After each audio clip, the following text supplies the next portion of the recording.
মৃন্ময় হালদারের পরে হরিহরের মৃত্যুর সাথে নিখিলেশের সামনে উন্মোচন হবে কোন রহস্য? মৃন্ময় হালদারের আর্ট একাডেমি থেকে কি নতুন কোনো তথ্য জানা যাবে, নাকি যা জানা যাবে তা নিখিলেশকে এই কেসে আরও জটিল ধাঁধায় ফেলবে? যে ছবির জন্য এই এত কিছু হলো সেটা আসলে কার ছবি? এই সকল প্রশ্নের উত্তর পাবেন আজকের এই গল্পে।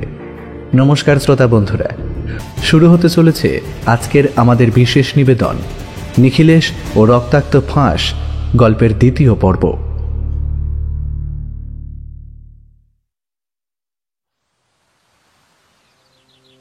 কি অবস্থা বলুন তো দেখি।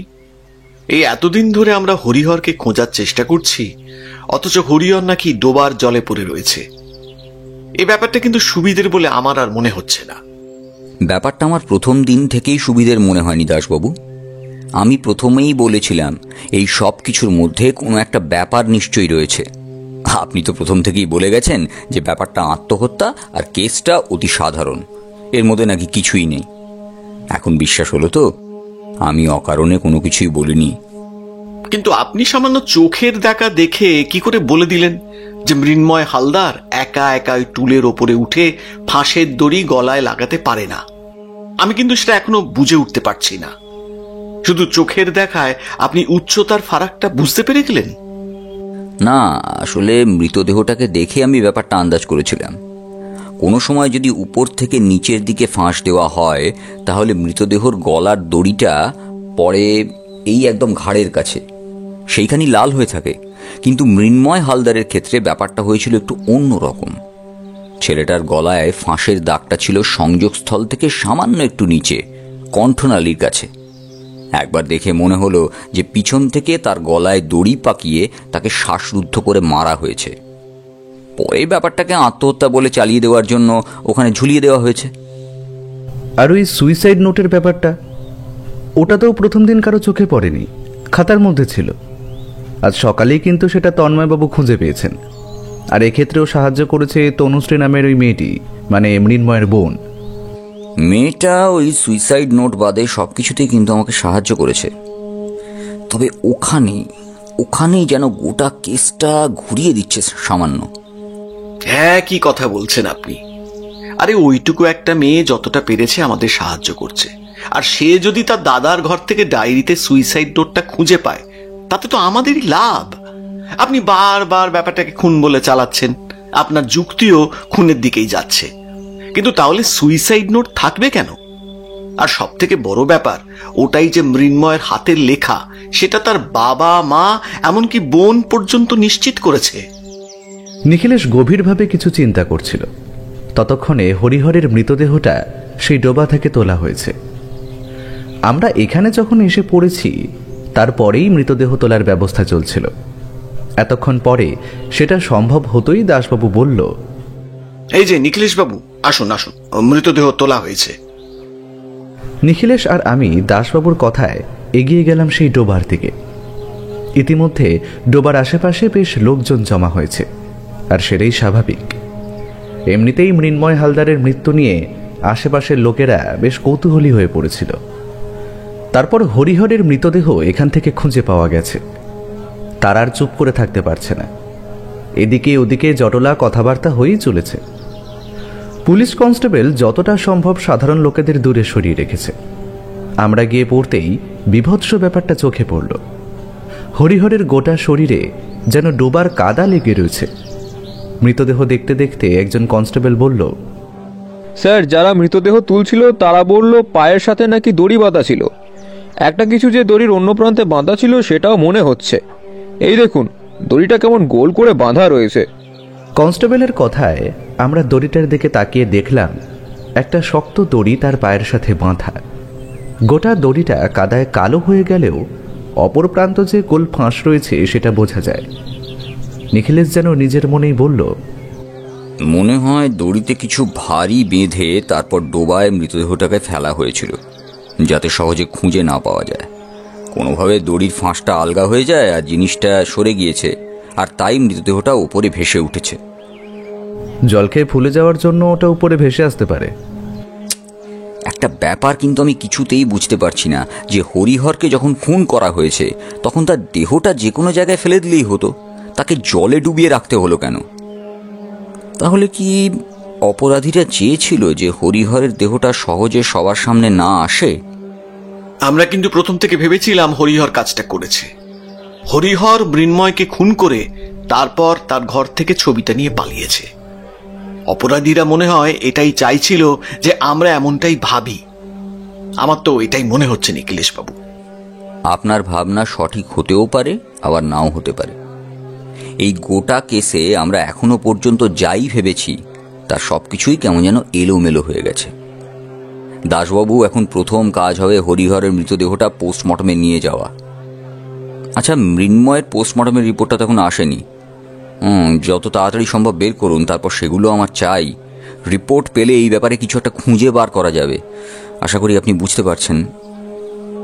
সবই বুঝতে পারছি নিখিলেশ বাবু, কিন্তু একটা কথা বলুন তো, এই যে মৃন্ময়ের খুন, তারপর হরিহরের খুন, সমস্ত কিছুর পেছনে আসল মোটিভটা কি, সেটা কি আপনি বুঝতে পেরেছেন? না, সেটা বোধহয় এখনো বুঝতে পারিনি। তবে আমার কেন জানি না মনে হচ্ছে যে গোটা ব্যাপারটা বেশ বেশ গভীর পর্যন্ত রয়েছে। এই মৃন্ময়ের খুন, মৃন্ময়ের বাড়ি থেকে ছবি চুরি যাওয়া, তার সাথে হরিহরের মৃত্যু, সবকিছু যেন যেন একটা বড় সুতোয় বাঁধা। এই সব কিছু জানতে গেলে আমাদের প্রথমে পোস্টমর্টমের রিপোর্টগুলো দেখতে হবে। হরিহরের কাছ থেকে তো আর কিছুই জানা যাবে না, তাই মৃন্ময়ের ব্যাপারে নতুন করে খোঁজ খবর নেওয়া শুরু করতে হবে। তাতে যদি আমরা এই কেসে কোনো সুবিধা করতে পারি। আচ্ছা নিখিলেশ, হিহর যখন বাড়িতে ছিল তখন নিশ্চয়ই তার বাড়ি থেকে কেউ এসেছিল। তাহলে আশেপাশের কেউ কি তাকে দেখেনি? না দেখার সম্ভাবনাটাই বেশি। ওর বাড়িতে গিয়ে ডায়েরিটা পাওয়া গেছে, অর্থাৎ ওই যাতে সুইসাইড নোটটা লেখা রয়েছে। আমি এটাই ভাবছিলাম নিখিলেশ বাবু, আপনি কখন ডায়েরিটার কথা জিজ্ঞাসা করবেন। আমি ওটা আপনাকে দিতে পারি, তবে এই কেসটা কিন্তু ওপর থেকে আর 2-1 দিনের মধ্যেই চাপ আসা শুরু করবে। তন্ময় বাবু কিন্তু নেহাত কোনো ছোটখাটো মানুষ নয়। কারখানার ব্যবসা তার বেশ বড় সড়ো। আর তাছাড়া মৃন্ময় হালদার এখনো তেমন নাম করতে না পারলেও তার ছবি কিন্তু অনেকেই এর মধ্যে দেখেছে। তাই তার মৃত্যুর খবরটা বাইরে বেরোনোর পর থেকেই এটা নিয়ে সবাই চিন্তিত হয়ে রয়েছে। দাসবাবু একটা প্লাস্টিকে মোড়া ডায়েরি এগিয়ে দিল নিখিলেশের দিকে। ও সেটা হাতে নিয়ে বলল, তাহলে অপেক্ষা করব আপনার জন্য। আজ চলি, একটা টেলিফোন আসবার কথা আছে। নিখিলেশ যে টেলিফোনটা আসার কথা বলেছিল সেটা কিন্তু সেদিন আসেনি, এসেছিল একদিন পরে। গোটা দিন নিখিলেশ অধীর আগ্রহে টেলিফোনটার জন্য অপেক্ষা করছিল, কিন্তু পরদিন সকালে প্রথমে টেলিফোন এলো দাসবাবুর। টেলিফোন ধরে নিখিলেশ যে কি কথাবার্তা বলল তা আমি শুনতে পাইনি। একটু পরে দুপুরে খাওয়ার সময় নিখিলেশ বলল, বুঝলে অমরজিৎ, দাসবাবু 2টো পোস্টমর্টম রিপোর্ট হাতে পেয়ে গিয়েছেন।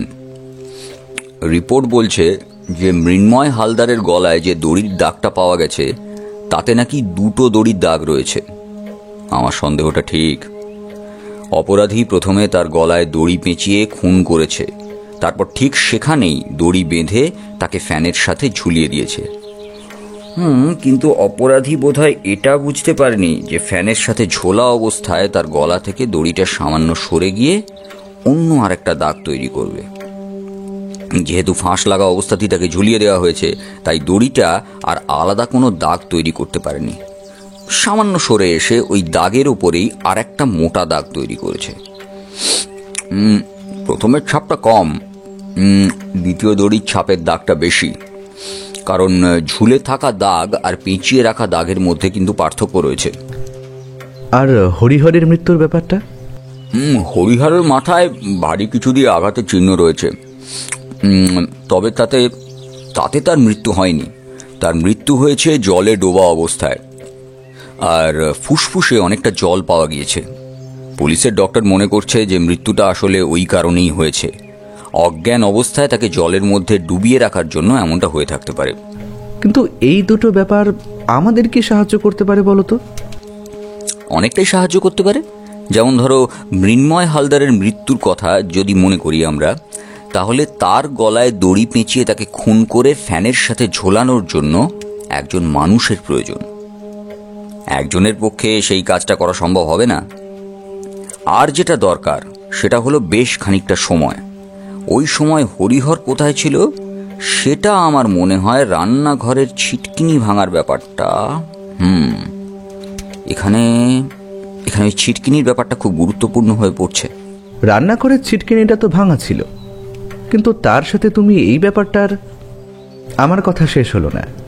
নিখিলেশ আমার দিকে একটা রহস্যময় ভঙ্গিতে তাকিয়ে রয়েছে দেখে হঠাৎ করেই যেন আমি ব্যাপারটা ধরতে পারলাম। বললাম, তার মানে তুমি বলতে চাইছো যে রান্নাঘরের ছিটকিনিটা? একদম তাই অজিত, তুমি যেটা ধারণা করছো সেইটাই। হরিহরকে বেশ কিছু সময়ের জন্য সরানো প্রয়োজন হয়েছিল, আর সেই ফাঁকে অপরাধীরা, এখানে অপরাধীরা বলছি কারণ আমার মনে হচ্ছে না যে এই সব কিছুর পেছনে একজন অপরাধী রয়েছে। নিশ্চয়ই দুজন কিংবা তার বেশি কেউ রয়েছে, আর তাদের সকলেই মৃন্ময়ের চেনা, না হলে মৃন্ময় কিংবা হরিহর তাদের বাড়িতে ঢুকতে দেবে কেন? সেটা তো ঠিক। আর এই হরিহরের পোস্টমর্টেম রিপোর্ট থেকে কি পেলে? আমার মনে হয় হরিহর কিছু একটা বুঝতে পেরেছিল, তাই আশপাশের লোকজনকে ডেকে সে বাইরে বেরিয়ে গিয়েছিল। কোনো একটা কারণে, আমার মনে হয় কোনো একটা কারণে ওই জানালা থেকে সে অপরাধীদের মধ্যে কাউকে দেখতে পেয়ে সেখানে গিয়েছিল, আর অপরাধীরাও তাকে সুযোগ বুঝে ওই কবরখানার দিকের রাস্তাতেই ডোবার কাছে নিয়ে যায়। তারপরের ব্যাপারটা আমি এখনো ঠিক ধারণা করতে চাইছি না, তবে আমার মনে হচ্ছে এক্ষেত্রেও অপরাধী একজনের চেয়ে বেশি থাকাটাই স্বাভাবিক, না হলে একজনের পক্ষে ওইভাবে কাজ করাটা সম্ভব নয়। বৌঠান এতক্ষণ ধরে আমাদের খাবার পরিবেশন করছিল, আর নিখিলেশ আর আমার কথাগুলো বেশ ভালো করে শুনছিল। এবারে বলল, তোমাদের কথা শুনে সমস্তটাই যেন বুঝতে পারছি, কিন্তু এই এত কিছু যে কাণ্ড হলো তার পেছনে আসল কারণ কি? তুমি তো বলো যে প্রত্যেক কেসে একটা মোটিভ থাকে, মোটিভ ছাড়া নাকি কোনো কেসই হয় না।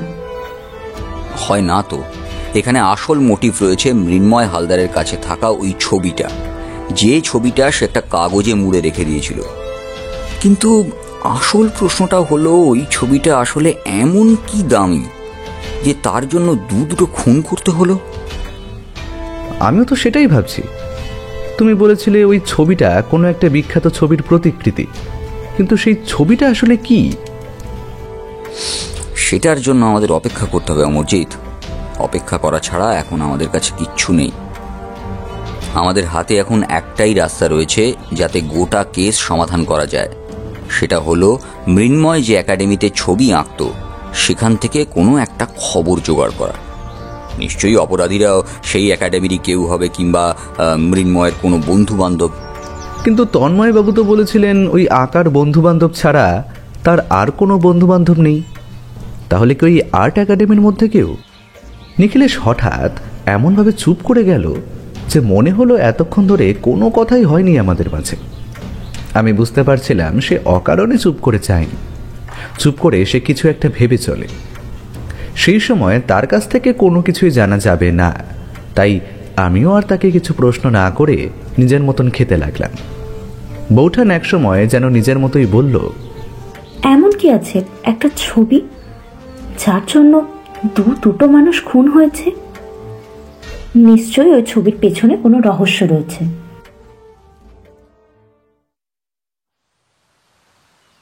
পরদিন সকালে নিখিলেশ আর আমি গিয়ে পৌঁছলাম সেই আর্ট একাডেমিতে, যেখানে মৃন্ময় হালদার আঁকা শিখতে আসত। আর আমাদের এই সকল রহস্যের সমাধানের সূত্র পাওয়া যেতে পারে সেখানে পৌঁছে বাইরে একটা দারোয়ান মতো লোকের সাথে দেখা হলো। নিখিলেশ আমায় কিছুক্ষণ দাঁড়াতে বলে তার সাথে কথা বলল, তারপর আমার কাছে এসে বলল, বলছে এখন এখানে কেউ নেই, ঘন্টাখানেক পর থেকে সবাই আসতে শুরু করবে। এই সময়টা বাইরে কোথাও গিয়ে আবার 1 ঘন্টার মধ্যে ফিরে এসে লাভ নেই, বুঝলে? এই আর্ট একাডেমির বাইরের বাগানটা ততক্ষণ ঘুরে দেখি। বাগানটা সত্যি ঘুরে দেখার মতন। একটা পাঁচিল দিয়ে ঘেরা বড় বাড়িতে, আর একাডেমি দেখে বাড়ি বলে মনে হলেও ভেতরটা কিন্তু হলঘরের মতো। সেটা আমরা পরে বুঝতে পেরেছিলাম।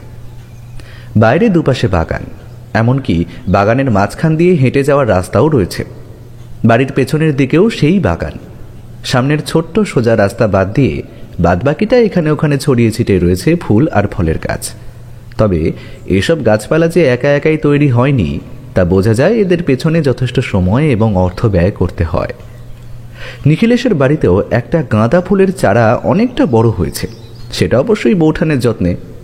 বৌঠান সেই গাছের পেছনে অনেক সময় দেয়, তাই এখানকার বাগানটা দেখে সেই কথাটাই আগে আমার মনে পড়ে গেল।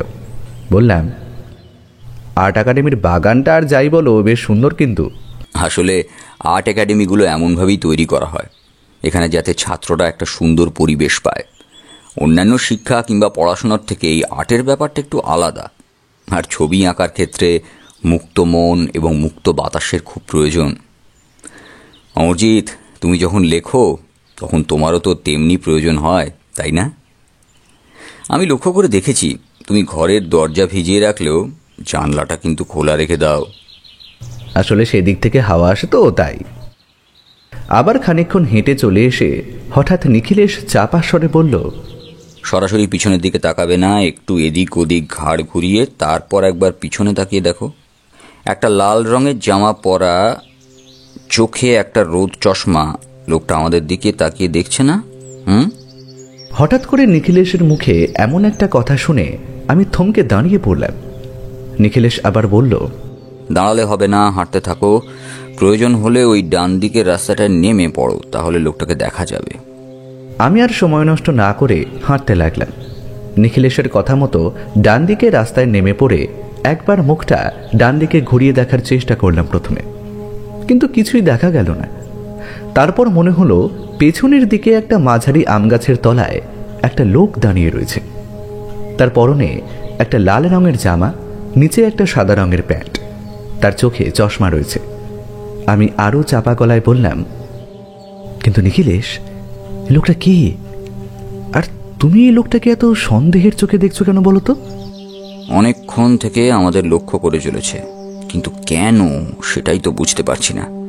একটা কাজ করো, ওই সামনের রাস্তাটা ধরে আবার ডান দিকে ঘুরে লোকটার দিকে এগিয়ে যাওয়া যাক। দেখি তো লোকটা কি করে। আমরা সামনের রাস্তা দিয়ে ডান দিকে ঘুরে লোকটার দিকে এগিয়ে যেতে লাগলাম। এবার বোধহয় লোকটাও বুঝতে পেরেছে আমরা তার দিকে এগিয়ে যাচ্ছি। ব্যাপারটা বুঝতে পেরেই গাছের আড়ালে চলে গেল সে। তারপর পেছনের দিকে আর্ট একাডেমি চৌহদ্দি থেকে বাইরে বেরিয়ে যাওয়া রাস্তার দিকে দৌড়তে শুরু করলো। ব্যাপারটা আচমকাই হয়ে গেল। গেটের কাছের দারোয়ানটা কোনো কাজে একাডেমির ভেতরে আসছিল। নিখিলেশ বলে উঠল, দারোয়ান, লোকটাকে ধরো। নিখিলেশের কথা শুনে আর্ট একাডেমির ভেতর থেকে দারোয়ান থতমত খেয়ে বাইরে বেরিয়ে এলো। তার পরনে খাকি রঙের পোশাক, হাতে একটা মোটা লাঠি। সেও ততক্ষণে লোকটাকে দেখতে পেয়েছে। সেই লোকটার পিছু পিছু দৌড়তে দৌড়তে চিৎকার করে বলতে লাগলো সে, দাঁড়াও দাঁড়াও, চোর চোর, দাঁড়াও। কিন্তু আমাদের তিনজনের যৌথ প্রচেষ্টাকে ফাঁকি দিয়ে সেই লোকটা পালালো। একাডেমির বাইরের বড় গেট পেরিয়ে কোথায় যে রাস্তার ভিড়ে মিশে গেল তা বোঝা গেল না। আমরা তিনজন যখন গেটের কাছে বেরিয়ে সামনের দিকে তাকালাম, তখন দেখি চারপাশে বেশ কিছু মানুষের চলাচল, কিন্তু লোকটা কোথাও নেই। দারোয়ান একটু অবাক হয়ে বলল, কি হয়েছে বলুন তো বাবু? হ্যাঁ, লোকটা কি চুরি করেছিল?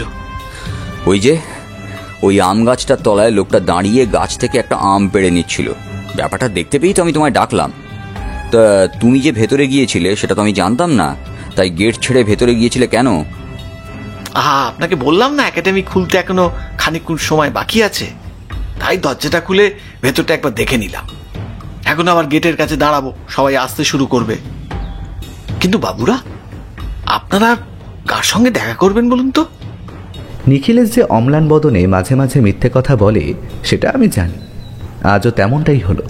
নিখিলেশ বলল, আমি বিপিন লাহিড়ী নামক এক ভদ্রলোকের সঙ্গে দেখা করতে এসেছি। তার এখানে আসার কথা রয়েছে, আর তিনি আমাকে এখানে আসতে বলেছেন। ওই বিপিন বাবু, আচ্ছা, আপনারা বিপিন বাবুর অতিথি? এই তাহলে আগে বলবেন তো, আপনাদের এভাবে দাঁড় করিয়ে রেখেছি জানতে পারলে বাবু আমায় খুব বকবে। হ্যাঁ, এই ভেতরে তো খুলে দিয়েছি। হ্যাঁ, ভেতরে গিয়ে আশপাশটা ঘুরে দেখুন। হ্যাঁ, এই বসার জায়গাও রয়েছে ভেতরে। হ্যাঁ, গিয়ে বসুন বসুন, বাইরে রোদে কষ্ট পাবেন। বিপিনবাবুর কথা শুনে দারোয়ানের মুখে হাসি ফুটতে দেখেই বোঝা গেল বিপিনবাবু এখানে বেশ পরিচিত। লোকটা বলেছিল সে পেইন্টিংয়ের সাথেই যুক্ত। তাছাড়া এক্সিবিশনটা নাকি তিনি করেছেন সব কিছু মিলিয়ে। নিখিলেশ চালটা ভালোই দিয়েছিল। আমরা ভেতরে গিয়ে ঢুকলাম। দারোয়ান গেটের কাছে দাঁড়িয়ে রইল। ভেতরে গিয়ে ঢুকতেই কিন্তু বেশ ভালো লাগলো। দেওয়ালে সাজানো রয়েছে অনেক ছবি। একপাশে সারি দেওয়া চেয়ার, তার সামনে বেশ খানিকটা বড় তক্তার মতন রাখা রয়েছে। তার কাছে একটা খোলা জায়গায় ঘরের চারপাশে ছোট ছোট জানলা। নিখিলেশ হাঁটতে হাঁটতে বলল, এখানেই মৃন্ময় ছবি আঁকার জন্য আসতো, তাহলে এখানে নিশ্চয়ই তার কিছু বন্ধু হয়েছিল, আর এই বন্ধুগুলোর মধ্যে কেউ না কেউ এ ব্যাপারে কিছু তো একটা জানতে পারে। তার জন্য তো আমাদের অপেক্ষা করতে হবে। আর মৃন্ময়ের সাথে কার বন্ধুত্ব রয়েছে সেটা জানতে গেলে তো সবার সাথে কথাও বলতে হবে। ব্যাপারটা তো অত সহজ হবে না। জায়গাটা দেখে তো মনে হচ্ছে এখানে বেশ লোকজন হয়। আর তুমি বিপিনবাবুর নামে মিথ্যে কথা বললে কেন? তার কি এখানে আসার কথা রয়েছে? তোমায় কে বললো বলো তো আমি মিথ্যে কথা বলেছি? সত্যিই তো বিপিনবাবুর এখানে আসার কথা রয়েছে। ও, তার মানে তুমি বিপিনবাবুর টেলিফোনের জন্য অপেক্ষা করছিলে, আর এখানে আমরা বিপিনবাবুর সাথেই দেখা করতে এসেছি, তাই তো? আর তুমি কি এক কাজে দু কাজ করতে চাইছো? ওই এক্সিবিশনের ব্যাপারে খোঁজ আর মৃন্ময় হালদারের ব্যাপারে খোঁজ।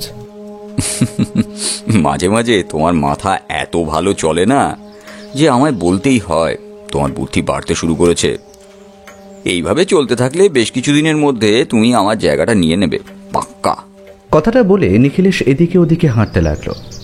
তারপর হাঁটতে হাঁটতে একটা ছবির সামনে গিয়ে বলল, দেখো, পৃথিবীর বিখ্যাত সেই মোনালিসার ছবির রেপ্লিকা। এখানে যে সমস্ত ছবি রয়েছে তার মধ্যে অনেকগুলোই কিন্তু পৃথিবীর বিখ্যাত বিখ্যাত ছবির রেপ্লিকা। এই সমস্ত ছবির রেপ্লিকা খুব সুন্দরভাবে আঁকতে পারলে সেই রেপ্লিকাও কিন্তু বেশ ভারী দামে বাজারে বিক্রি হয়। অথচ এই ছবিগুলো এখানে কত যত্ন করে সাজিয়ে রাখা হয়েছে।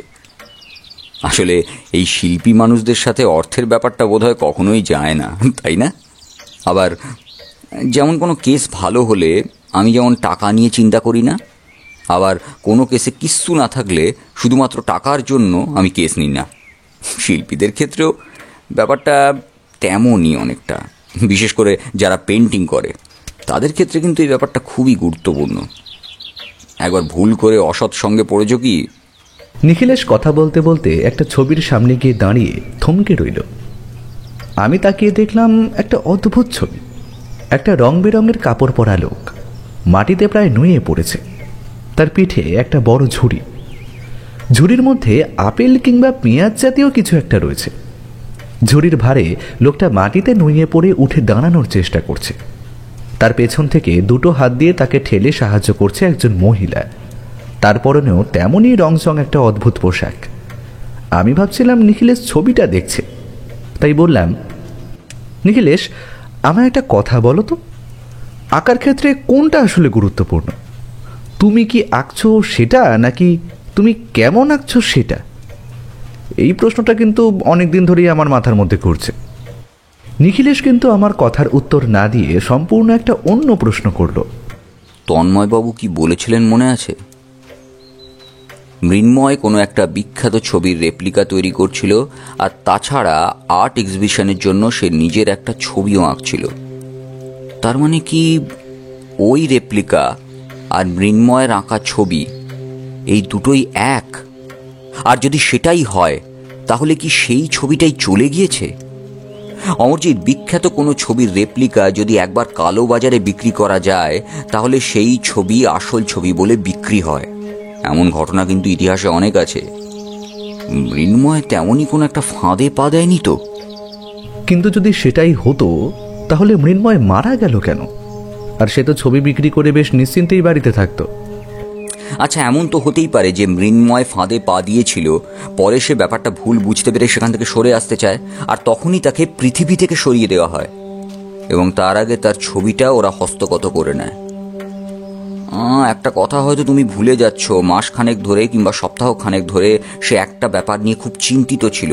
এমনকি সে বলেছিল সে ছবি আর আঁকবে না। ছবি অন্ত প্রাণ সে, হঠাৎ কেন এমন একটা সিদ্ধান্ত নিতে যাবে? নিখিলেশ, তোমার সমস্ত তথ্য প্রমাণ ব্যাপারটা খুনের দিকে মোড় ঘোরালেও ওই সুইসাইড নোটের ব্যাপারটা তুমি কি বলবে? মৃন্ময় অকারণে নিজের হাতে সুইসাইড নোটটা লিখতে যাবে কেন বলো তো? এতটা বোকা তো তাকে মনে হয় না। আর তাছাড়া সে যদি কোনো বিখ্যাত ছবির রেপ্লিকা তৈরি করে থাকে তাহলে সেই ব্যাপারটা আর অন্য কেউ জানবে না। অন্য কেউ তখনই জানবে যখন মৃন্ময় সে ব্যাপারটা কাউকে বলবে, কিন্তু সে ব্যাপারটা তো কাউকেই বলেনি, এমনকি নিজের বাড়ির কাউকে পর্যন্ত বলেনি। ছবিটা সে কাগজে মুড়ে রেখে দিয়েছিল যাতে সেটা কেউ দেখতে না পায়। নিখিলেশ আরও কিছু বলতো, তার আগে সামনের দরজার দিক থেকে একটা গম্ভীর গলায় প্রশ্ন ভেসে এলো, আপনারা কারা? আর হঠাৎ করেই বিনা পারমিশনে এখানে এখানে ঢুকে পড়লেন কি করে? সামনের দিকে তাকাতেই দেখতে পেলাম একটি বয়স্ক লোক। তার মাথার চুলে সামান্য পাক ধরেছে, চোখে একটা ভারী চশমা, কাঁধে ঝোলানো একটা ব্যাগ। আমাদের দিকে তাকিয়েই তিনি প্রশ্নটা করেছেন। আমরা হাঁটতে হাঁটতে এগিয়ে গেলাম তার দিকে। নিখিলেশ হাত জোর করে নমস্কার করে বলল, নমস্কার, আমি নিখিলেশ রায়। আসলে এই কেসের ব্যাপারে আপনাদের এখানে কথা বলতে এসেছিলাম। আপনি নিশ্চয়ই এখানকার টিচার। ভুল করছেন নিখিলেশ বাবু, এখানে টিচার কিংবা স্টুডেন্ট এমন কিচ্ছু হয় না। এখানে আসলে আমরা সবাই এক, সবাই আর একটু শেখার চেষ্টা করি আর একটু জানার চেষ্টা করি। আমি এই কাজে ওদের সাহায্য করেছি মাত্র। কিন্তু আপনার নামটা যেন শোনা শোনা মনে হচ্ছে। এক মিনিট, যদি ভুল না করি তাহলে তাহলে আপনিই তো অমরজিৎ সান্যাল, মানে সেই অমরজিৎ সান্যাল যে রহস্য উপন্যাস লেখেন। আর আপনি নিশ্চয়ই নিখিলেশ রায়, মানে সেই নিখিলেশ রায় সত্য সন্ধানী, যার জীবনের সমাধান করা রহস্যগুলো নিয়ে উনি রহস্য উপন্যাস লেখেন, তাই তো? কি আমি ঠিক বলছি তো? নিখিলেশ সামান্য হাসল। এমন মুহূর্তে নিখিলেশের কতটা ভালো লাগে জানি না, তবে আমার বেশ ভালোই লাগে। আমি হাসতেই ভদ্রলোক আমাদের দুজনকেই নমস্কার করে বললেন, কি ব্যাপার বলুন তো নিখিলেশ বাবু, আপনি হঠাৎ এখানে? কি হয়েছে? আসলে আপনাদের এখানকার একজন ছাত্র মৃন্ময় হালদারের খুন হয়েছে। খবরটা আপনি শুনেছেন তো? খুন?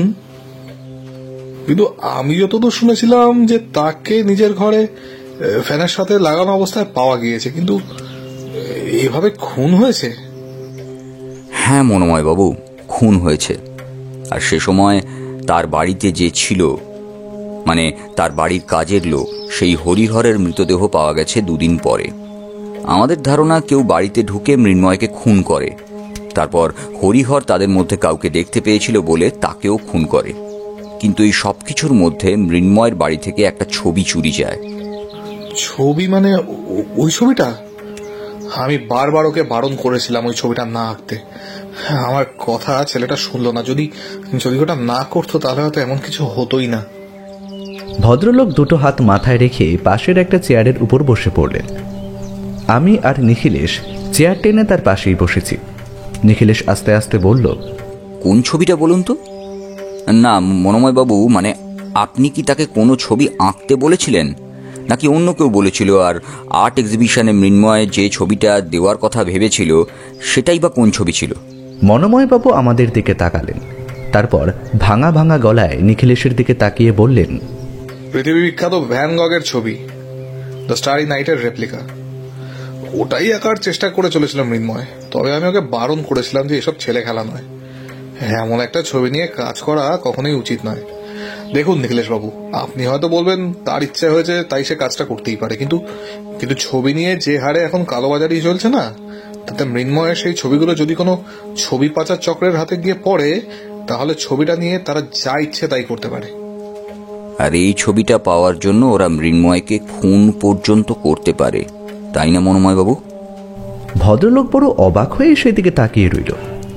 শুধু ভদ্রলোক নয়, আমিও নিখিলেশের দিকে অবাক হয়েই তাকিয়ে রইলাম। আস্তে আস্তে চাপা গলায় বলল, ছবিটা যেই চুরি করে থাকুক না কেন, আমি সেটা ঠিক খুঁজে বার করব। এখন আমি নিশ্চিত এই খুন আর এই চুরির সমস্ত কিছুই ছবিটার জন্য। এবার শুধু আমায় খুঁজে বার করতে হবে এই একাডেমিতে চোরাচালান চক্রের সাথে জড়িত কে। এখানকার কেউ, না হলে মৃন্ময় নিশ্চয়ই তাকে বাড়িতে ঢুকতে দেবে না। ভদ্রলোক নিজের কাজ শুরু করলেন। বেশ কিছুক্ষণ তার সাথে কথাবার্তা বলার পর আমরা আর্ট একাডেমির বসার চেয়ারগুলোর একদম পেছনের দিকে গিয়ে বসে রইলাম। একটু পরে আস্তে আস্তে সকলেই আসতে শুরু করলো। চেয়ারগুলো পুরোপুরি না ভরলেও বেশ খানিকটা ভরে গেল। আমাদের একদম কাছাকাছি কেউ রইল না, সামনের দিকে গিয়ে বসল। মনোময়বাবু নিজের মতো তাদের ক্লাস নিতে শুরু করলেন। আমি আর নিখিলেশ অপেক্ষা করে চলেছি। সেই অপেক্ষার কোনো শেষ নেই। মাথার মধ্যে অনেকগুলো প্রশ্ন ঘুরে ফিরে আসলো। মৃন্ময়ের কোনো বন্ধু যদি কাজটা করে থাকে, তাহলে তাকে ধরা কি এতই সহজ হবে? আর যদি তাকে ধরা যায়, তার বিরুদ্ধে তো কোনো প্রমাণই নেই আমাদের কাছে। কিন্তু নিখিলেশের দেখলাম তেমন কোনো চিন্তা নেই। সামনের বড় বেঞ্চের উপর হাত রেখে সে একভাবে তাকিয়ে লক্ষ্য করে চলেছে সামনে বসে থাকা প্রায় 21 জনের দিকে। আমি মাথায় হাত দিয়ে অপেক্ষা করতে লাগলাম। এদের মধ্যে থেকে আসল অপরাধীকে খুঁজে বার করব কি করে? আর্ট একাডেমিতে যে শুধু ছবি আঁকা বাদ দিয়ে আরো অনেক কিছু বোঝানো হয়, সেটা কিন্তু আমি প্রথমবার জানতে পারলাম। তবে একটা কথা শুনেছিলাম, পৃথিবীতে নাকি জানার শেষ নেই। সেই কথাটা আজ সত্যি বলে আবার প্রমাণিত হলো। ছবির বিষয়ে অনেক কিছুই জানতে পারলাম। বুঝতে পারছিলাম নিজের কাজ করতে করতে মনোময়বাবু মাঝে মাঝে আমাদের দিকে আর চোখে তাকিয়ে দেখছেন। নিখিলেশ কিন্তু হাত তুলে তাকে স্বাভাবিক থাকতে বলল। প্রায় ঘণ্টাখানেক এভাবে চুপ করে বসে কোনো কাজ না করতে করতে আমার কেমন যেন অস্বস্তি হতে শুরু করলো। আমায় উসখুস করতে দেখে নিখিলেশ খোঁচা মেরে বলল, অমরজিৎ, আরেকটু বসো, আরেকটু ধৈর্য ধরে বসো। আরে ওই ছেলেটা কি করছে? ওর কথায় আমি সামনের দিকে তাকিয়ে প্রথমে কিছুই দেখতে পেলাম না। নিখিলেশ টেবিলের উপর হাতটা রেখে আঙুলটা এমনভাবে নির্দেশ করল যাতে কেউ পেছনে ঘুরলেও তার হাতটা দেখতে না পায়। তারপর বলল, আরে দেখতে পাচ্ছ না? ওই দেখো, সাদা জামা পরা ছেলেটা মনে হচ্ছে বেঞ্চের তলা দিয়ে পাশের ছেলেটিকে কিছু একটা বাড়িয়ে দিচ্ছে। আমি যখন তাকিয়েছি তখন কিছুই দেখতে পেলাম না। শুধু দেখতে পেলাম দুজন মাথা নিচু করে পাশাপাশি ইশারায় কোনো কথা বলার চেষ্টা করছে। বাকি সকলেই কিন্তু মন দিয়ে সামনের দিকে তাকিয়ে শুনছে। আজ মনে হয় এখান থেকে কিছু একটা জেনেই যাব আমরা। প্রথমে সেই লোকটা যে আমাদের অনুসরণ করেছিল, তারপর সবাই ভালোভাবে মনোময়বাবুর কথা শুনছে, অথচ এরা দুজন নিজেদের মধ্যে কোনো ব্যাপারে কথা বলে চলেছে। আমি ছেলে দুটোকে ভালো করে দেখে রাখলাম। তাদের বয়স মৃন্ময় হালদারের বয়সের কাছাকাছি কিংবা সামান্য বেশি হবে। এতটা দূর থেকে ভালোভাবে বোঝা যায় না। তবে তারা মাঝে মাঝে এদিক ওদিক তাকিয়ে দেখছিল কেউ তাদের কথা শুনছে কিনা।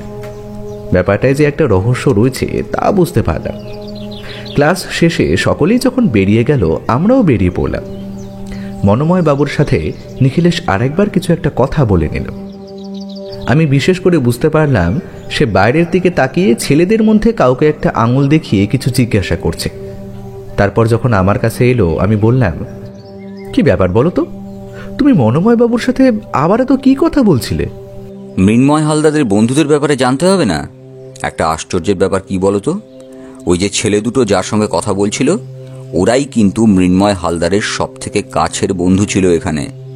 আর মনোময় বাবুর কাছ থেকে জানা গেছে তারা কিন্তু মাঝে মাঝে মৃন্ময় হালদারের বাড়িতেও যেত। তবে মৃন্ময় হালদারের সবচেয়ে কাছের বন্ধু যে ছিল, সে কিন্তু বেশ অনেক দিন ধরে এখানে আসছে না। বিশেষ করে মৃন্ময় হালদার মারা যাওয়ার পরের দিন থেকেই ব্যাপারটা কেমন যেন একটা রহস্যময় মনে হচ্ছে না? নিখিলেশের কথায় আমি অবাক হয়ে গেলাম। এত খবর সে এর মধ্যে খুঁজে বার করে ফেলেছে। তাহলে তো আমাদের একবার সেখানে যাওয়া দরকার। ছেলেটির বাড়িতে গিয়ে তার খোঁজ নেওয়া দরকার। বলা যায় না আবার যদি হরিহরের মতন।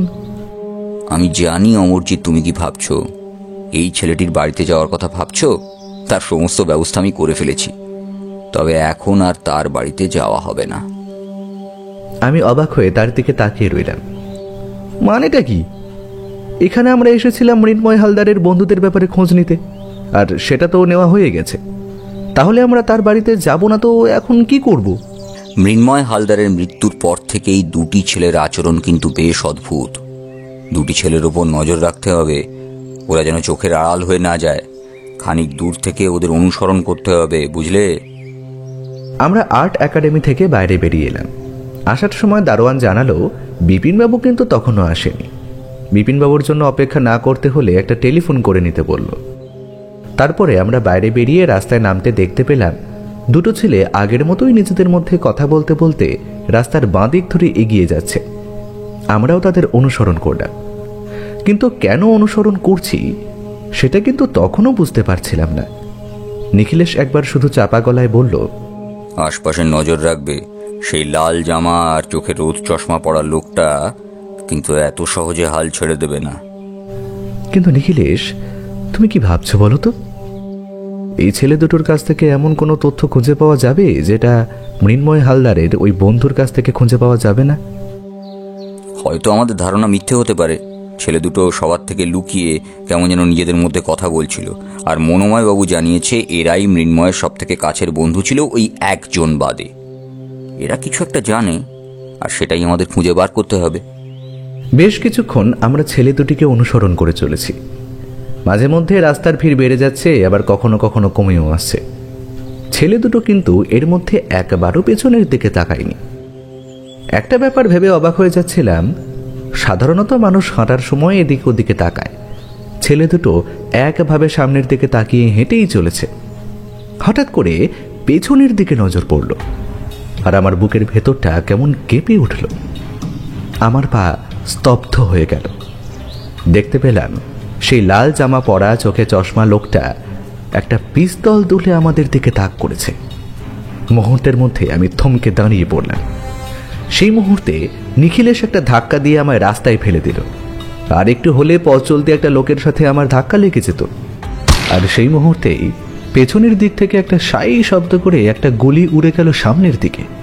আমি রাস্তার কাছে গিয়ে পড়তে যে ভদ্রলোকের সামনে এসেছিলেন তিনি আমায় কোনো রকমে তুলে ধরলেন, কারণ গুলির শব্দ ততক্ষণে সবাই শুনতে পেয়েছে। নিখিলেশ কিন্তু আর অপেক্ষা করল না। আমি চিৎকার করে বলে উঠলাম, নিখিলেশ দাঁড়াও, সামনে এগিয়েও না নিখিলেশ। নিখিলেশ আমার কথা না শুনেই দৌড়ে যেতে যেতে বলল, সামনের ওই ছেলে দুটোকে আটকাও। তারপর ঝড়ের গতিতে সেই দিকে দৌড়ে গেল যেদিকে লাল জামা পরা চশমা লাগানো লোকটা দাঁড়িয়ে গুলি চালিয়েছিল। লোকটা ততক্ষণে চমকে উঠে আবার পেছনের দিকে দৌড়তে শুরু করেছে। নিখিলেশ তার পিছু পিছু দৌড়চ্ছে। আশেপাশে যারা ছিল সবাই অবাক হয়ে তাকিয়ে দেখছে। তাদের দুজনকে কিন্তু কেউ লোকটাকে ধরার মতো চেষ্টা করছে না। দূরের রাস্তার কাছে একজন পাহারাদার বোধহয় দাঁড়িয়েছিল। সে ব্যাপারটা দেখতে পেয়ে এলো, কিন্তু তার আগেই লোকটা একটা ছোট্ট গলির মধ্যে ঢুকে যে কোথায় হারিয়ে গেছে সেটা আর দেখা গেল না। আমি দেখতে পেলাম নিখিলেশ আর সেই পাহারাদার সেই গলির ভেতরে ঢুকল। এদিকে সেই ছেলে দুটো পেছনের দিকে তাকিয়ে এই সমস্ত দেখে কেমন যেন অবাক হয়ে গেছে। আমি আর সময় নষ্ট করলাম না, তাড়াতাড়ি উঠে গিয়ে ছেলেটার সামনে দাঁড়িয়ে বললাম, তোমরা মৃন্ময় হালদারের বন্ধু তো? কথাটা শুনে দুজন ছেলে কেমন যেন চমকে উঠল। একে অপরের দিকে চোখ চাওয়াচাওয়ি করে বলল, কিছু করিনি, আমরা কিচ্ছু করিনি, আমাদের ছেড়ে দিন। আপনারা পুলিশের লোক তাই না? সত্যি বলছি, মৃন্ময়কে কে মেরেছে তা আমরা জানি না, আমাদের ধরবেন না। হঠাৎ করে মনে হলো মৃন্ময় যে খুন হয়েছে সেই কথাটা এরা জানলো কি করে? বাইরে সবাইকে তো বলা হয়েছে আত্মহত্যা। খুব কম সংখ্যক লোক ছাড়া সকলেই জানেন আত্মহত্যা করেছে। যাদের কাছ থেকে খবর বার করা যাবে তাদেরকেই খুনের কথাটা বলা হয়েছে, কিন্তু এরা ব্যাপারটা জানলো কি করে? হঠাৎ করে আমি এগিয়ে গিয়ে খপ করে একজনের হাত চেপে ধরলাম। তাদের বয়স মৃন্ময় হালদারের চেয়ে সামান্যই বেশি হবে, তবে তাদের দুজনের উচ্চতা প্রায় খানিকটা এক। বললাম, এই আমরা পুলিশের লোক, তোমাদের থানায় নিয়ে যাব। সত্যি করে বলো, মৃন্ময় যে খুন হয়েছে সেটা তোমরা জানলে কি করে? ততক্ষণে নিখিলেশ হাঁপাতে হাঁপাতে এসে পড়েছে। বলল, অমরজিৎ, খুনের ব্যাপারে ওরা তেমন কিছু জানে না। ওরা শুধু এটাই জানে যে মৃন্ময় খুন হয়েছে, আর আমার মনে হয় সে যে খুন হতে পারে সেই ব্যাপারে ওদের জানা ছিল। কি তোমরা মৃন্ময়কে সাবধান করে দিয়েছিলে তাই তো? আমরা মৃন্ময়কে বারণ করেছিলাম স্যার, কিন্তু মৃন্ময় আমাদের কথা শোনেনি। আর সত্যি বলছি, মৃন্ময়কে কে খুন করেছে তা আমরা জানি না। আমরা শুধু এটাই জানি ওই ছবিটা ওই মৃন্ময়ের বন্ধু জগৎমোহনের কাছে ছিল। জগৎমোহন মানে মৃন্ময়ের সব থেকে কাছের বন্ধু? মৃন্ময়ের সবচেয়ে কাছের বন্ধু কেউ ছিল না স্যার। মৃন্ময় সব থেকে বেশি কথা বলতো ওই জগৎমোহনের সাথে। আসলে সে ইচ্ছে করে ছবির জন্য মৃন্ময়ের সাথে বেশি করে বন্ধুত্ব করেছিল। ছবির জন্য? কোন ছবির জন্য? আর্ট এক্সিবিশনে মৃন্ময় যে ছবিটা আঁকতে চলেছিল সেটা একটা বিখ্যাত ছবির রেপ্লিকা।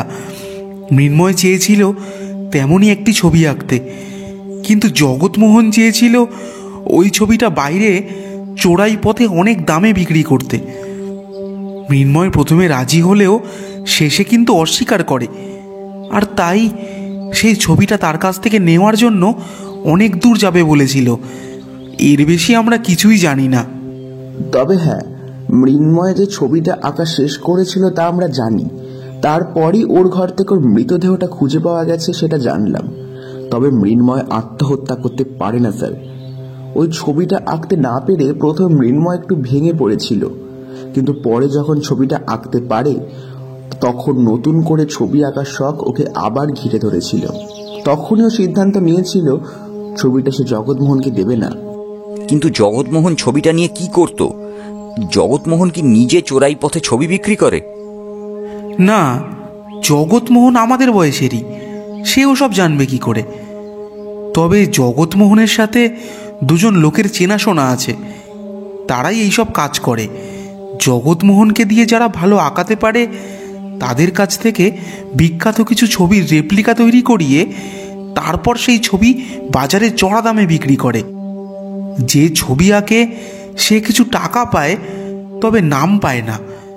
মৃন্ময় প্রথমে রাজি হলেও ওই কারণে অস্বীকার করেছিল, আর তাই তাকে ওরা খুন করেছে। কিন্তু জগৎমোহনের বাড়ি গিয়ে তাকে খুঁজে পাওয়া যায়নি।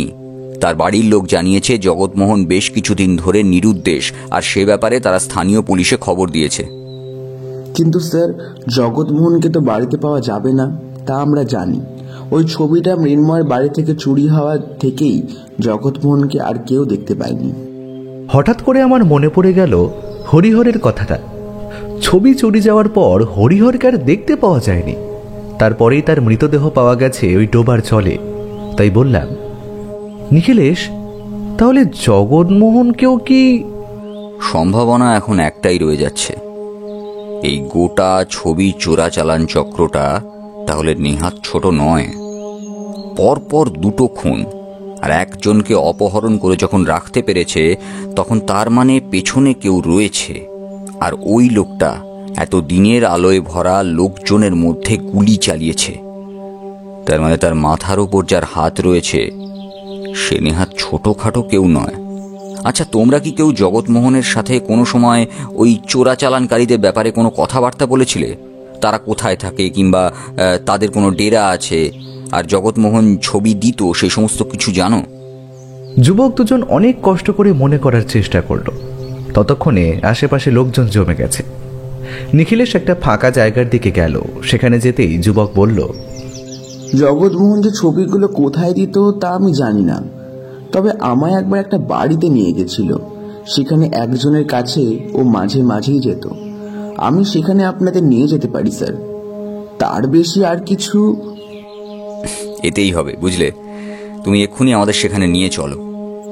দুজন যুবকের মধ্যে একজনকে তার বাড়ির উদ্দেশ্যে রওনা করে দিলাম।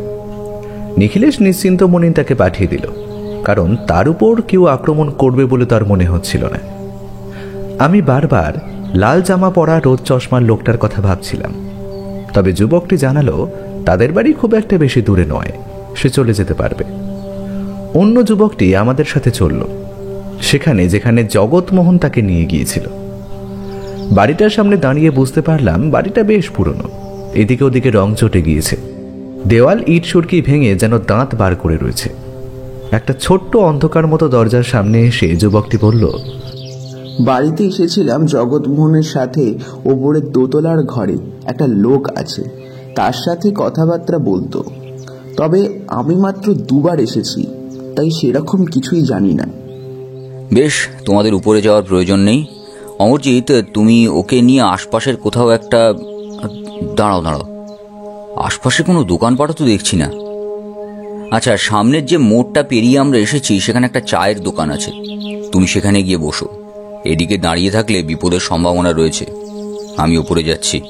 সাবধান নিখিলেশ। নিখিলেশ হাসল, তারপর বলল, আমি জানি অমরজিৎ তুমি কি বলতে চাইছো, তবে চিন্তা নেই, আমার কাছে রিভলভার আছে। সেটা নিয়ে তোমাকে ভাবতে হবে না। তুমি সামনের মোড়ে চায়ের দোকানে যাও। এখানে দাঁড়ালে এই ছেলেটির কিন্তু সমস্যা হতে পারে। যখন এখানে দুবার এসেছে তাহলে নিশ্চয়ই একে কেউ না কেউ দেখেছে। নিখিলেশের কথায় আমরা সামনের রাস্তার মোড়ে চায়ের দোকানের কাছে গিয়ে দাঁড়ালাম। বেশ কিছুক্ষণ দাঁড়িয়ে রয়েছি, বারবার ভেবে চলেছি ওপরে কি হচ্ছে। নিখিলেশ কি কাউকে খুঁজে পাবে, নাকি কাউকেই পাবে না এই বাড়িতে? আর যদি আবার কোনো বিপদ হয় প্রকাশ্য রাস্তায়, তাহলে এখানে এই ভাঙাচোরা ঘরের মধ্যে যদি কেউ আক্রমণ করে? বারবার ইতস্তত করছি দেখে সেই যুবকটি আমার পাশে বসে থাকতে থাকতে বলল, স্যার আপনারা পুলিশের লোক, তাই আপনাদের বলছি। ওই জগৎমোহন কিন্তু আমাদের একাডেমির সবাইকে নকল ছবি আঁকার কথা বলতো, তবে এই কথাটা বড়রা কেউ জানতো না, আর সবাইকে ভয় দেখাতো যদি আমরা এই কথাটা বড়দের কাউকে বলে দিই তাহলে তার ফল নাকি ভালো হবে না। আর একটা লোক মাঝে মাঝে জগৎমোহনের কাছে আসতো, আর ওই লোকটার কাছে পিস্তল ছিল। আমার মনে হয় আপনাদের ওপর যে গুলি চালিয়েছিল ওই লোকটাই সেই লোকটা। ওই লোকটার ঠিকানা তুমি জানো? যে লোকটা আমাদের উপর গুলি চালিয়েছিল? আর সে জগৎমোহনের কাছে আসতো যখন, সে কি তাকে কিছু দিত? যুবক এই প্রশ্নের উত্তর দিতে পারল না, তবে বুঝতে পারছিলাম এইসব কিছুর সাথে জগৎমোহন ওতপ্রোতভাবে জড়িত রয়েছে। কিন্তু দুঃখের বিষয় হল জগৎমোহন নিজেও নিরুদ্দেশ। এই কেসে প্রথম থেকেই এমনই হচ্ছে। প্রথমে হরিহরকে আমরা সন্দেহ করলাম, হরিহর নিরুদ্দেশ হয়ে গেল। তার মৃতদেহ পাওয়া গেল কবরস্থানের পাশে ডোবায়। আবার এখন জগৎমোহনকে সন্দেহ করছি, জগৎমোহনও নিরুদ্দেশ। যদি সেটাই হয় তাহলে এই গোটা দলটাকে আমরা ধরব কি করে? আর এই কেসটা এমনিতেই বেশ কয়েকদিন হয়ে গিয়েছে। এক্সিবিশনের আর খুব বেশি দিন বাকি নেই। নিখিলেশ কি এক্সিবিশনের আগে ছবিটা উদ্ধার করতে পারবে? আর কিন্তু কোনো কথা হলো না আমাদের মধ্যে। যুবকটিও যেন রুদ্ধশ্বাসে অপেক্ষা করতে লাগলো নিখিলেশের ফিরে আসার জন্য। নিখিলেশ একটু পরে ফিরে এলো, কিন্তু যখন ফিরে এলো তখন তার মুখে একটা কেমন অদ্ভুত হাসি। দেখে মনে হয় নিখিলেশ যেন কিছু খুঁজে বার করতে পেরেছে।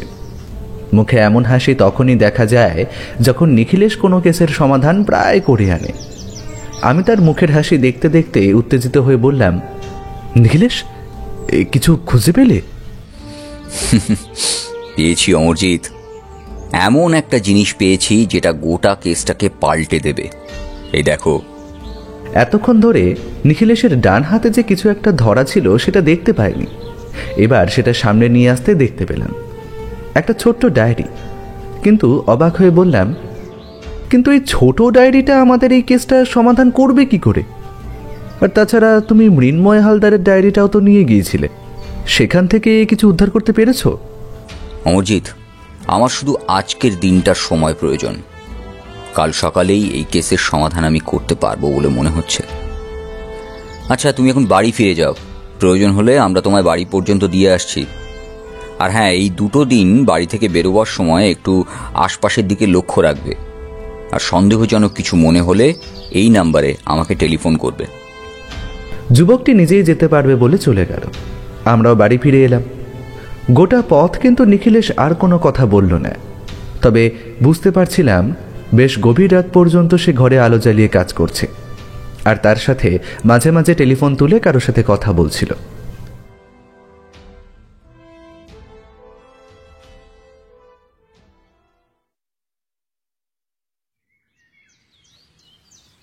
পরদিন সকালে আমার ঘুম তখনও ভালোভাবে ভাঙেনি। বিছানার থেকে ওঠার চেষ্টা করছি, এমন সময় নিখিলেশ দরজায় ধাক্কা দিল। দরজা খুলতে দেখি নিখিলেশ একেবারে তৈরি। আমায় বলল, তাড়াতাড়ি তৈরি হয় না, আমাদের এক্ষুনি একবার থানায় যেতে হবে। আমি অবাক হয়ে সেদিকে তাকিয়ে বললাম, সে কি, থানায় কেন? আর তুমি কি কিছু উদ্ধার করতে পেরেছো? মানে সমাধান কি হয়েছে? শুধু সমাধান নয় অমরজিৎ, অপরাধী কাল রাতেই ধরা পড়েছে। ওই ডায়েরিটা নিয়ে কি হবে বলছিলে না, ওই 2টি ডায়েরি গোটা কেসের রহস্যের সমাধান করে দিয়েছে। কেসটা যে কিছুটা এমনটাই সেটা আমি আন্দাজ করেছিলাম, তবে সত্যি কথা বলছি, এতটাও যে হবে সেটা আমি ভাবতে পারিনি। আর দেরি নয়, তাড়াতাড়ি চলো, তৈরি হয়ে নাও। এমন অবস্থায় আমি খুব তাড়াতাড়ি তৈরি হতে পারি। উঠে ব্রাশ করে জামা কাপড় বদলে কোনো রকমে চা খেয়ে আমরা যখন রাস্তায় নামলাম তখন সবে 8টা। থানায় পৌঁছতেই দেখতে পেলাম দাসবাবু নিজের টেবিলে বসে কাজ করছে। আমাদের দেখতে পেয়ে হাসি মুখে উঠে দাঁড়িয়ে বললেন, সুপ্রভাত নিখিলেশ বাবু, সুপ্রভাত অমরজিৎ বাবু। এই আপনারা যে ব্যাপারটা করতে পারবেন, মানে আপনি যে কেসটা সমাধান করতে পারবেন, সেটা কিন্তু আমি আগেই জানতাম, কিন্তু এমন ভাবে যে হবে সেটা ভাবতে পারিনি। লোকটা ধরা পড়েছে? ধরা পড়েছে নিখিলেশ বাবু। আপনার কথা মতো ভোররাত্রের দিকেই সমস্ত কাজ সেরে রেখেছে, আর ছবিটা উদ্ধার করা গেছে। ছবিটা কি এখন দেখবেন আপনি? তাকিয়ে দেখলাম টেবিলের একপাশে বেশ বড় সড়ো একটা ছবির মতন কিছু কাগজে মোড়া রয়েছে। নিখিলেশ বলল, এখন এটা খোলার প্রয়োজন নেই। মৃন্ময় চেয়েছিল ছবিটা একেবারে আর্ট এক্সিবিশনে উন্মোচন করতে, তাই তার এই ইচ্ছেটা অন্তত আমাদের রাখা প্রয়োজন। ছবিটা আপনার কাছেই থাক, আপনি ছবিটা আর্ট একাডেমিতে দিয়ে আসবেন। বিপিন লাহিড়ির কাছে দিয়ে এলেই হবে, তার সাথে আমার সমস্ত কথাবার্তা বলা রয়েছে। আর অপরাধীকে কি চালান করে দিয়েছেন? বাধ্য হয়েই চালান করতে হয়েছে। আসলে এই গোটা এলাকা জুড়ে যে ছবি চোরাচালান চক্রটা সক্রিয় হয়ে পড়েছিল, তার মধ্যে এই অপরাধী রয়েছে। কান টানলে যেমন মাথা আসে, তেমন তাকে দিয়ে আরো অনেক কিছুই বার করা যাবে। তাই তাকে এখানে রাখতে ঠিক ভরসা পেলাম না। না না, ঠিকই করেছেন দাসবাবু, আমিও চাই না তাকে এখানে রাখতে। আর তাছাড়া তার উপর নির্ভর করে গোটা চক্রটাকে ধরতে হবে। কিন্তু নিখিলেশ বাবু, আপনি গোটা ব্যাপারটা সমাধান করলেন কি করে?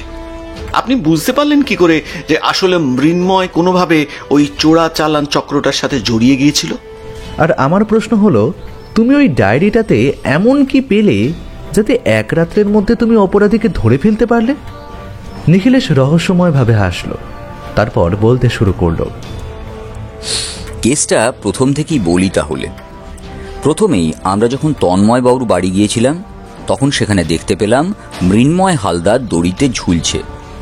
সবাই সেটাকে আত্মহত্যা বলে মনে করলেও আমি বুঝতে পেরেছিলাম ওটা আত্মহত্যা নয়, ওটা খুন। কারণ মৃন্ময় হালদারের যা উচ্চতা, তাতে বিছানার উপর টুল দিলেও সে ওই ফ্যান পর্যন্ত হাত পাবে না। হাত পেলেও ফ্যানের ওভাবে দড়ি লাগিয়ে তারপর সেই দড়িতে ঝুলে পড়া সম্ভব নয়। আমার সেই সন্দেহ সত্যি হলেও পোস্টমর্টম রিপোর্ট থেকে জানা গেল যে আসলেই ব্যাপারটা আত্মহত্যা নয়, ব্যাপারটা খুন। কারণ তার গলায় দুরকম দাগ পাওয়া গিয়েছে। এবার প্রশ্ন হলো, সে সময় বাড়িতে যদি হরিহর থাকে, তাহলে ওরা কাজটা কি করে করেছিল, আর অপরাধীরা কজন ছিল? এখানে আসল সমস্যাটা হয়েছিল হরিহর। এক্ষেত্রে হরিহর কোনো কারণে রান্নাঘরে ঢোকার পরে বাইরে থেকে সেই ঘরের ছিটকিনি বন্ধ করে দেওয়া হয়, আর তাই সেই ছিটকিনি খুলে হরিহরকে বাইরে বেরোতে হয়েছিল, আর তাই সেই ঘরের ছিটকিনিটা ভাঙা ছিল। এবার হরিহরকে ওই ঘরে আটকানোর কারণ কি? আমার মনে হয় প্রথমে জগৎমোহন আর তার সঙ্গে যাওয়া সেই লোকটা মৃন্ময়কে বোঝাবার চেষ্টা করেছিল যে ছবিটা যেন তাদের দিয়ে দেয়। মৃন্ময় কিন্তু তাদের দিতে চায়নি। কোনোভাবে তারা বুঝতে পেরেছিল যে ওই কাগজে জড়িয়ে রাখা ছবিটাই সেই ছবিটা যেটাকে ওরা খুঁজছে। কিন্তু মৃন্ময় তো ছবি নিতে গেলে বাধা দেবে, তাই মৃন্ময়কে দুজনে মিলে খুন করে, তারপর ছবিটা উদ্ধার করে এবং যাতে কেউ বুঝতে না পারে তাই ওইভাবে ঝুলিয়ে দিয়েছিল। আমার মনে হয় হরিহর ওই দরজা ভেঙে কোনোভাবে বেরিয়ে আসে। ততক্ষণে যা হওয়ার হয়ে গিয়েছে। হরিহরের চিৎকারে আশপাশের লোকেরা ওখানে চলে আসার পরই হরিহরই হয়তো বুঝতে পারে যে ঘরে ছবিটা নেই, তাই তাড়াতাড়ি জানলার কাছে গিয়ে দাঁড়াতেই বোধহয় পেছনের দিক থেকে দেখতে পেয়েছিল তখনই, তাই কাউকে কিছু না বলে দৌড়তে শুরু করে তাদের পেছন পেছন। আর তারপরে ব্যাপারটা সকলে জানাজানি হতেই ওখানে চলে আসে। হরিহর জানলা দিয়ে ব্যাপারটা দেখতে পেয়েছিল বলে তাদের পিছু নিতে গিয়েই হরিহর প্রাণটা হারায়।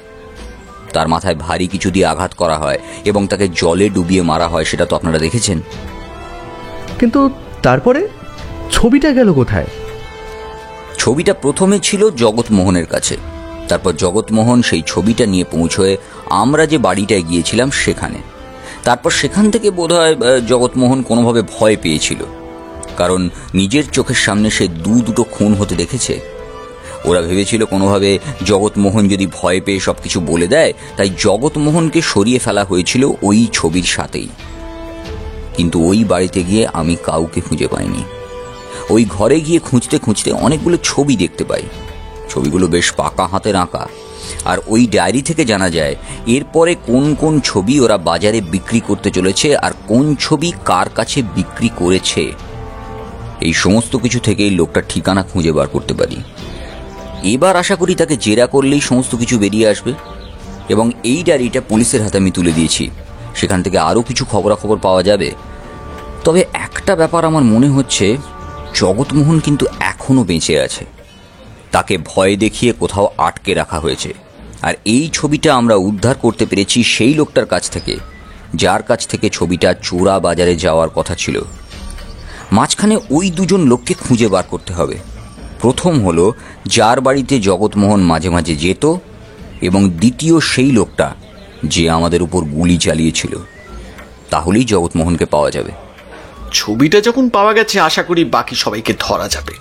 আর ওই ব্যাটা সবকিছুই জানে, একটু জোরে চাপ দিলেই ওর কাছ থেকে ফটফট করে সবকিছু বেরিয়ে আসবে। তবে আমি ভাবছি ছেলেটার না কিছু হয়ে যায়। সেদিনের মতো আমরা থানা থেকে ফিরে গেলাম। কয়েকদিন পর সেই আর্ট এক্সিবিশনে আমরাও আমন্ত্রিত হয়েছিলাম।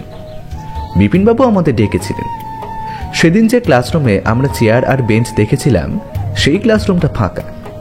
আশেপাশের দেওয়ালে ছবি ছড়িয়ে রয়েছে আগের মতোই। তার পাশে মাঝে মাঝে একটা করে ছবি দাঁড় করানো, কখনো দেওয়াল থেকে ঝুলছে, কখনো বা নিচ থেকে একটা ফটো স্ট্যান্ডের সাথে রাখা। বর্তমানে এই আর্ট এক্সিবিশনের বেশ চল হয়েছে। ইতিমধ্যে আরও একটা খবর জানা গেছে, অপরাধীদের মধ্যে অনেকেই ধরা পড়েছে। জগৎমোহনকে পাওয়া গেছে তাদেরই একজনের বাড়ি থেকে। তাকে আটক করে রাখা হয়েছিল। জগৎমোহন সমস্ত কিছুই স্বীকার করেছে। আর্ট এক্সিবিশনে ঘুরতে ঘুরতে একটা ছবির সামনে আমরা গিয়ে দাঁড়ালাম। নিখিলেশ বলল, অমরজিৎ, ছবিটা একবার দেখে নাও। যে ছবির জন্য এত কাণ্ড হলো, যে ছবির জন্য মৃন্ময় হালদার খুন হলো, হরিহর বেঘরে মারা গেল, এমনকি জগৎমোহনকে পর্যন্ত অপহরণ করা হলো। আমরা এগিয়ে গিয়ে দাঁড়ালাম ছবিটার সামনে। সেদিকে তাকিয়ে কিন্তু অবাক হয়ে গেলাম। একটা নীলচে রঙের ছবি। ভালো করে তাকালে মনে হয় শুধু নীল নয়, ছবিটার মধ্যে অনেক রং রয়েছে। একটা আকাশ যেন নীল, আর হলদে রঙের অনেক আলো, আর নিচে একটা ঘুমন্ত শহর। নিখিলেশ সেদিকে তাকিয়ে দেখতে দেখতে বলল, এই ছবিটার জন্যই এত কিছু। এটা ভ্যান গগের আঁকা সেই বিখ্যাত ছবি অমরজিৎ, দ্য স্টারি নাইট।